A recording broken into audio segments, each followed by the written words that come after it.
to the door.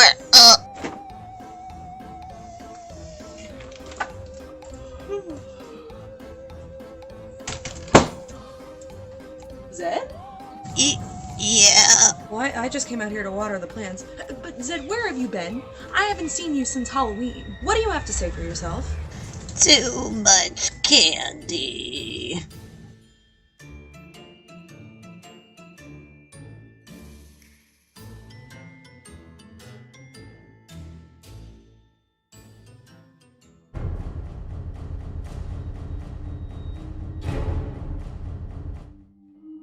Hello everyone and welcome to my channel. If you are new here, hello! My name is Learn the Conjurer and I am your host of all things spooky, creepy, weird, and fun. And today we are gonna have fun because this is officially season 2 of Conjuring Canvases. Yeah! Whoa! We're so excited! Yes! Conjuring Canvases, where spooky art is created and terrifying tales are told.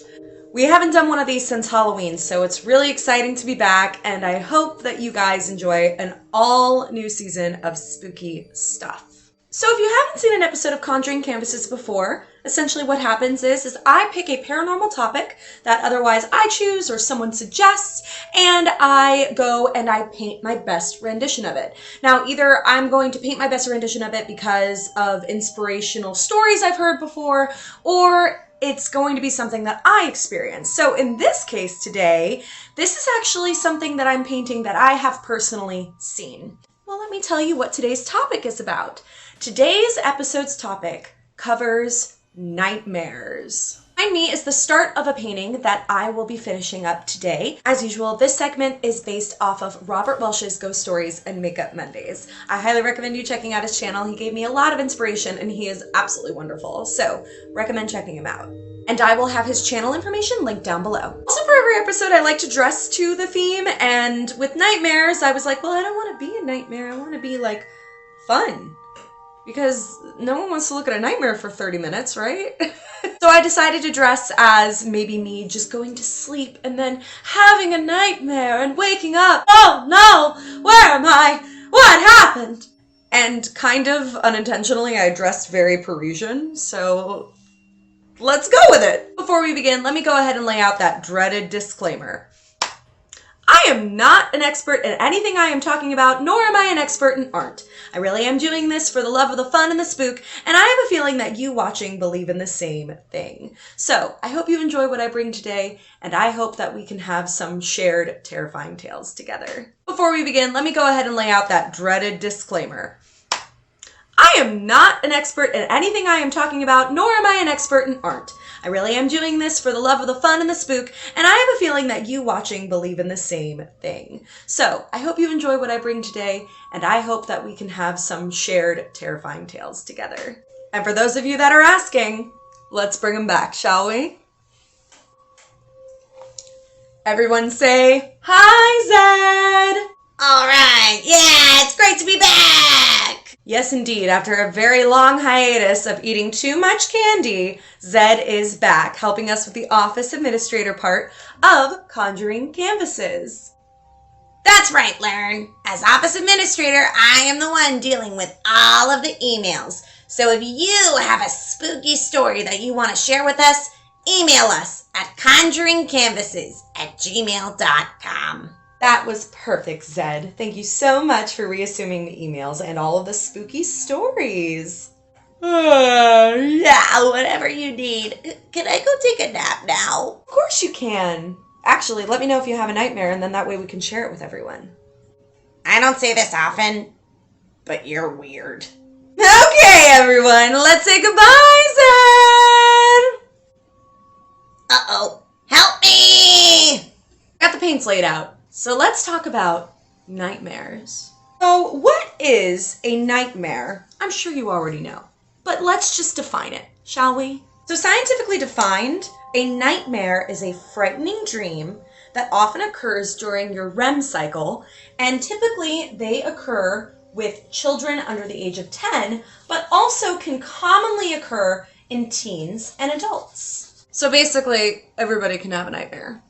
Nightmares can actually be caused by other things that isn't a legitimate medical diagnosis. As a matter of fact, in children, it's considered a part of their development process because it's a way for them to start realizing fears in real life that they may or may not have.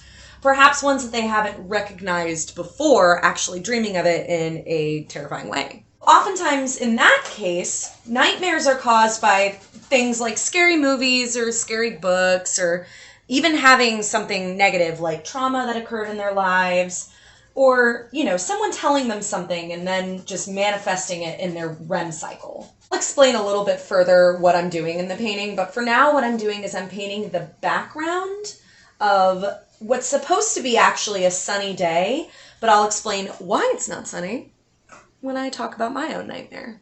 Speaking outside of children, people have nightmares also because of negative feelings towards something or someone, and also it could be a manifestation of someone's anxiety or stress. Fun fact, according to experts, after the age of 10, statistics show that females tend to have more nightmares than males do. Just speaking of my own femaleness, I've had a lot of nightmares, definitely growing up past the age of 10. This nightmare that I'm currently painting, I had at a very young age. Like, I was probably 5 when I had this nightmare, but it reoccurred throughout my life. And the last time I had this nightmare, hopefully I don't jinx myself, the last time I had this nightmare, I was the age of 23. Since I'm 832 now, it's been a while. But reoccurring nightmares are less common in people. However, they do happen. If you're someone who suffers from reoccurring nightmares, why don't you leave it in the comments down below, and if you feel confident enough to share with me what your nightmare is, feel free, I'd love to know. I went in and I just finished detailing the background of the sky. In my nightmare, there was some weird gray haze going on, and I wanted to kind of implement that in my brushstrokes. So let me know if that looks obvious to you. I don't know if it does, but I like it from here. So back to nightmares. So nightmare disorder is very rare. If you're someone who actually has it, it's a very interesting phenomenon that doesn't occur to a lot of people. Put it this way, more people have sleep paralysis than they do actual nightmare disorder. Nightmare disorder is when someone has so many nightmares, like it's so frequent, that not only does it add extra stress in their lives as well as anxieties, but it also F's up their functionality. Like, these people can't sleep. They're terrified of going to sleep because of these things. So it's kind of like if you've seen Nightmare on Elm Street, how people were terrified to go to sleep at night. That's kind of the same thing, I guess, but like it would be as if Freddy Krueger were real. Which, I hope I didn't just curse anything by saying that. So if you're someone who thinks that you might have nightmare disorder, you may want to seek medical attention if you have symptoms such as you're terrified to go to sleep at night, or also the idea of having more nightmares brings you a lot of anxiety. Basically, it just fucks up with your regular day and scheduled programming. So if you're someone who does actually think they might suffer from this, definitely seek medical attention if you feel like you have these symptoms. Again, I'm not a doctor. I just found something on the internet, and if you're interested in it, obviously look at my resources below. Other facts about nightmares are things such as you are more likely to have a nightmare in the second half of your sleep cycle at night. Additionally, you can have multiple nightmares in one night. So you know how some people, I'm sure that you've been this way, I've been this way too, where you might have a nightmare and you wake up and you try to stay up a little bit, try to think about something else so that when you go back to sleep you don't have the same dream. Most of us tend to be pretty successful in that. Some of us are not though, and those are the people who tend to have very strong nightmares. Just giving a little bit of detail into these bushes. I know that the light source isn't very bright, but you know, I want to add some value in my nightmare bushes. I had mentioned sleep paralysis before. You remember sleep paralysis? You remember. Sleep paralysis and nightmares are often linked together because some people would say that a sleep paralysis bout is sort of like a waking nightmare. If you're someone who suffers from sleep paralysis, you know this all too well. I am someone who has only ever experienced it maybe once, and it was terrifying enough. I definitely did not have as bad of an episode as some other people have, but that I'm thankful for. But I will say that it's pretty terrifying stuff. I covered a lot of sleep paralysis and what it was to have it, as well as the science behind it, in my very first episode of Conjuring Canvases when I covered the Hat Man. So check it out. There are a number of ways that you can prevent sleep paralysis. And if you're interested in what medical experts recommend, feel free to head down to my resource area of the description and click on one of those links because they are very helpful. If you do, in fact, suffer from it, my heart is with you because it really does seem really scary and terrifying. The one time I experienced it was enough for me, definitely. A brief lesson on what sleep paralysis is, if you don't know. Sleep paralysis occurs when someone is asleep, but their body, while it's unconscious, their brain is awake. And as a matter of fact, your brain is running at very, very high capacity, especially during the REM cycle. Because most times when we dream, we accomplish things and see things and even find things easier that would be impossible in real life. So this is all to do with our REM cycles basically overrunning the power of thought and consciousness to make it so that everything that you're seeing convinces you that it's possible. Okay, let's get into it. This story comes to us from Quora user Sierra Monroe. I was about 5, I believe. My mom, my dad, and we had a movie night, and we watched The Wizard of Oz. I don't remember how I felt about the movie, but eventually I went to bed. The following text is the nightmare that I still vividly picture to this day.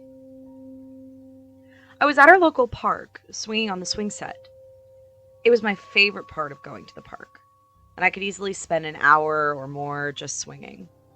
I was happy and excited until something caught my attention. There stood a 7-foot-tall scarecrow with black blood dripping from its mouth. I stopped my swings as fast as my little legs could, and I looked at the horrifying creature. It smiled at me, revealing sharp teeth. Out of fear, I ran. It chased me and yelled, "I want a brain!" I ran past my parents, screaming, "It's coming! It's coming!" They looked confused until they saw the scarecrow, and then ran with me. Somehow I stayed ahead of them and ran back to our house. When I got to our house, I started trying to open the door, and it wouldn't budge. Then my dad was suddenly there with me and flung it open.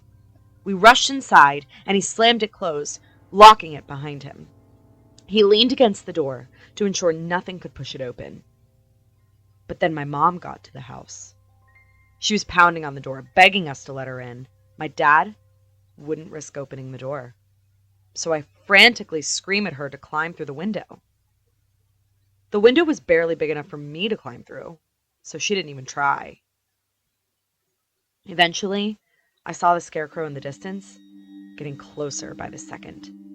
It kept coming closer and closer until it reached our front porch. Then I woke up. While that may sound like fiction or something that I made up, it wasn't. I can still vividly remember the details of the nightmare, like I had it last night. Needless to say, I haven't watched The Wizard of Oz since. I still have no clue why the scarecrow was so terrifying to me as a kid, but my mom is still offended that she was the one to die in my nightmare. Yeah, I'd be pretty mad too if my kid was like, "Mom, I had a nightmare." "Oh, what about?" Well, I dreamed that we were being chased, and Daddy and I managed to get into the house safe, but Daddy locked you out. "Oh, really?" Divorce. You know what's so funny though is that I actually know quite a few people who are terrified of scarecrows, and I remember never understanding that fear because I loved The Wizard of Oz. I thought that it was so cute and so sweet, and Glinda was my favorite. And of course, as I got older, I played the Wicked Witch of the West. I couldn't imagine why. But I mean, I think that anybody would be pretty scared of a scarecrow that was 7 feet tall and had black blood dripping from his mouth, and just it's not a good look.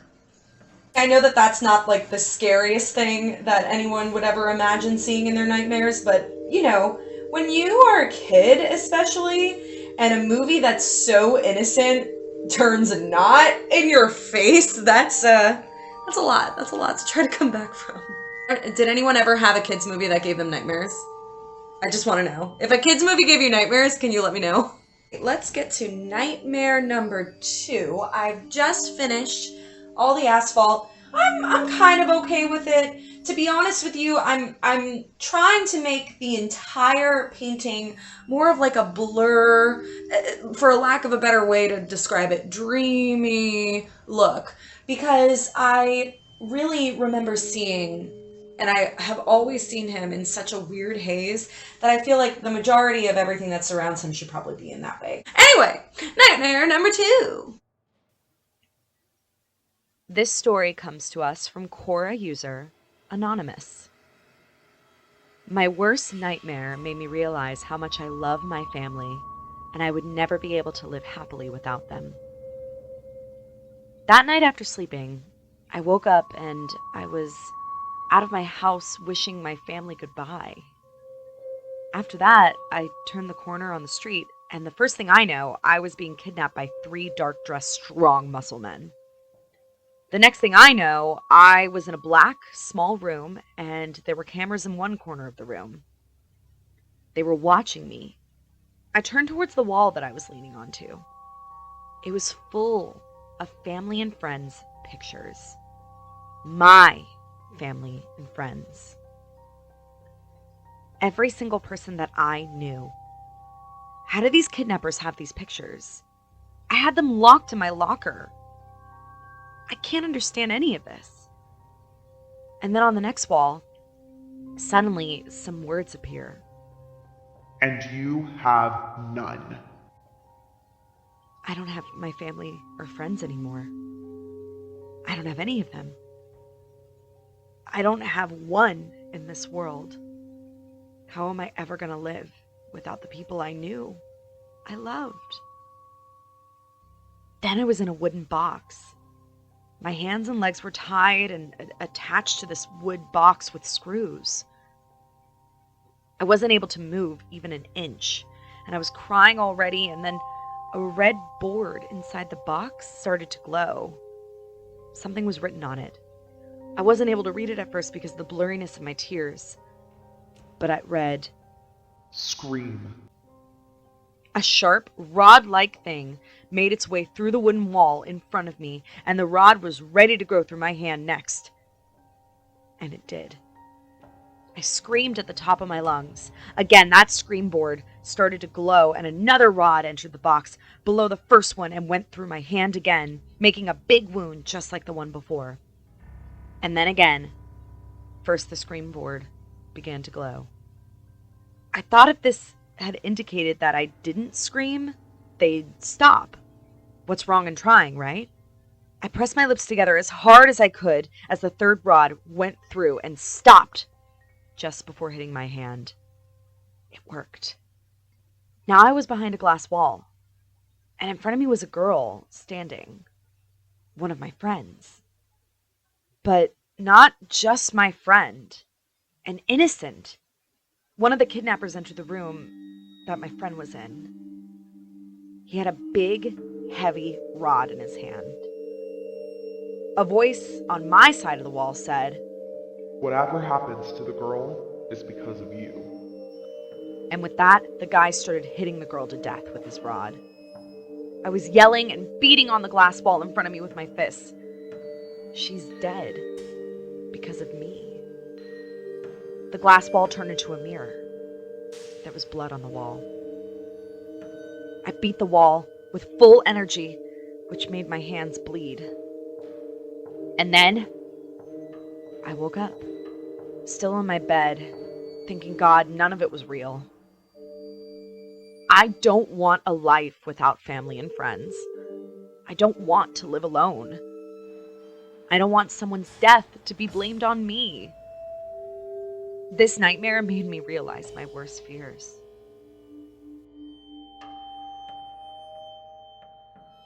You know, talk about, like, oof, a relatable nightmare, which is exactly that one.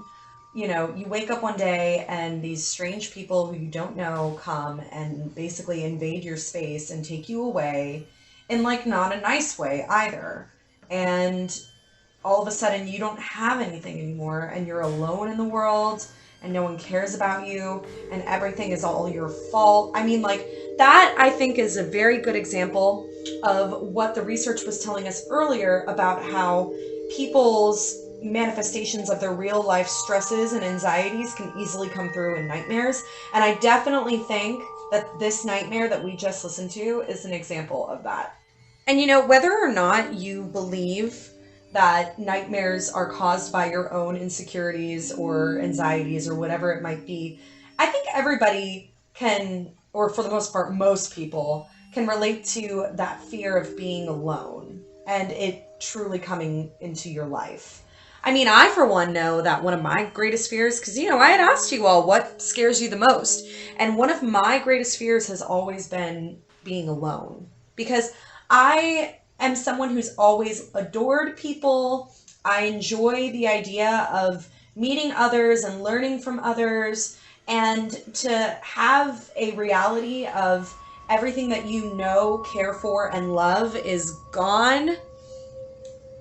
I mean, that's like worse than death, in my opinion. Maybe I'm too dramatic, but that's kind of how I feel. I'm just putting some details into our brown-suited man. That's the first time I've said that out loud in a while. I want to obviously detail him to show his, like, match to how dreary the scene around him is, but I also don't want it to be like this big brown blob. So I kind of want to add a little bit more shading value in here. I'm going to get into exactly what went down with me and this dude. I had this nightmare beginning when I was about 5 or 6 years old. At the time, I was living in the house that I grew up in, which I actually stayed in until after I was officially an adult and moved out. But I remember the unique thing about my childhood was that my entire family lived on the same street. So at the time, my house was at the very end of the street. My aunt and uncle were at the end of the street, and then my grandparents were in the middle of the street. I was in a car. Specifically, it was my granddad's car. I had been to his house, and, you know, just being a 5-year-old, I was like, all right, well, ready to go home. Time to ready to go home. Wow, okay. It's time for me to go home. So my grandfather decided he would take me home. Now, at the time, obviously, just as I stated before, I could have easily walked home because really I was only a couple of houses down. But my grandfather would sometimes drive me home, I think just because I was young and he wanted to make sure that I was safe. And when we got into the car, it was a really sunny day. Nothing strange, nothing out of the ordinary, just a perfectly fine day.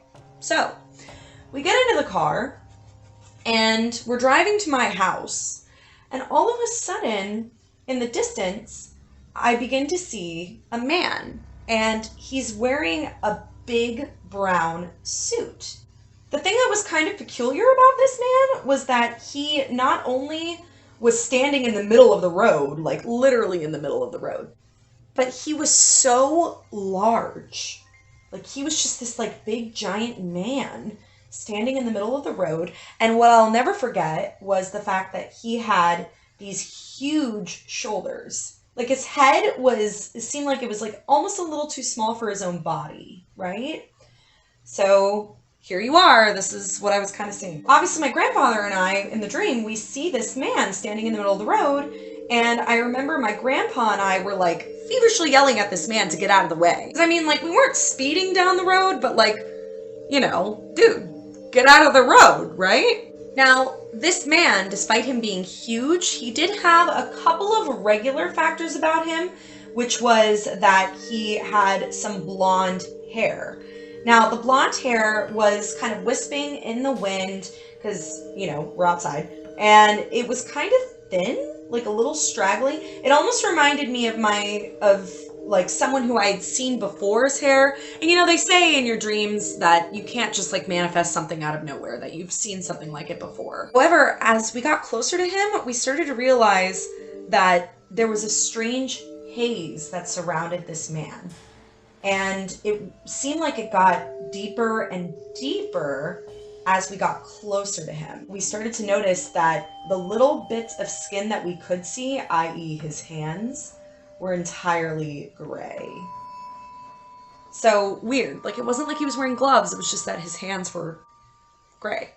So, you know, Guy isn't turning around, and we're getting closer and closer and closer, and my grandfather's honking the horn, we're yelling at him, nothing's happening. And then finally he turns around and he reveals that he's a skeleton.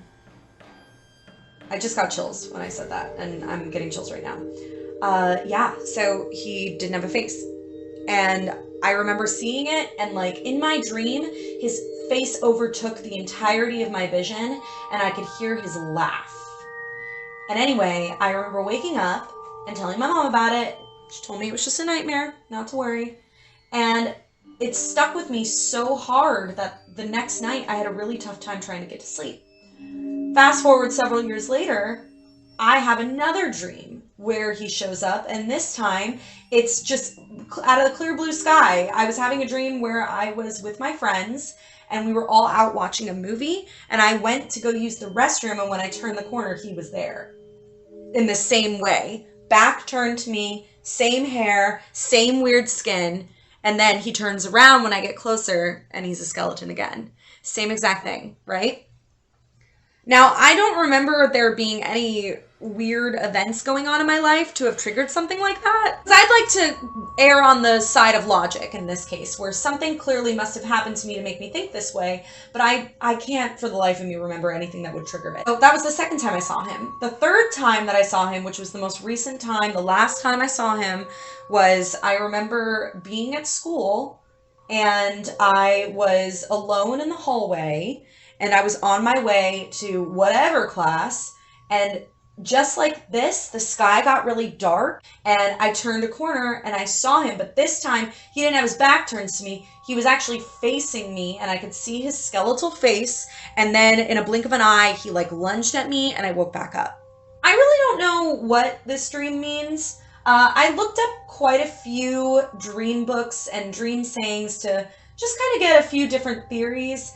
The color brown is a pretty negative color to see in your dreams. Lots of people would argue that it does mean death, which is ironic because the guy was a skeleton. What's scary is I have found that people have dreamt of something similar to this in their dreams, and they call him the brown man. So I'm going to get real freaked out if one of you is like, I've dreamt about this, because then I'm going to think, all right, now we're a science experiment. Like, now we have to figure out what everybody here has in common, right? But like, just really terrifying stuff, guys. I hope I don't see him again, because to be honest with you, maybe I should, just so I could record what's going on in my life and what's happening, because maybe I very well could be manifesting him in my own dreams and I have the power to make him go away. But, you know, I think what's creepy is knowing that this thing has stayed with me through now my adult life. And I don't think a lot of people can say that about their nightmares. So I'm just curious, if you have had a similar experience to me where you've had a reoccurring nightmare like this, I'd love to know. Especially, you know, I mean, dare I say, if you've actually seen this same person. I don't know what I'm going to do, but I'll be brave enough. I'll read your comment. It's also one of those things where I don't really know what to do with this information. You know, do I just kind of keep living my life and on the edge of, well, maybe one day I'll see the brown man again? And, you know, the scary thing is some people say that they feel like their nightmares can manifest into their waking life. And I'm going to be honest with you guys, I don't want to see this. I don't want to see this in my waking life. I really don't. Like, you can take your Men's Warehouse poo-poo platter somewhere else. I don't want to see it. All right, everybody, that is it. We are finished with my own personal nightmare of a painting. I hope you enjoyed.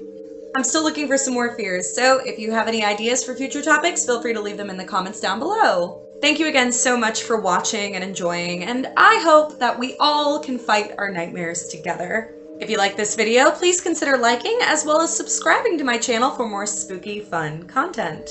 I'm gonna go put this nightmare away, but until then, remember the rules of conjuring, everyone. Never play alone, never play in a graveyard, and always say goodbye. Goodbye, ghosties and ghoulies!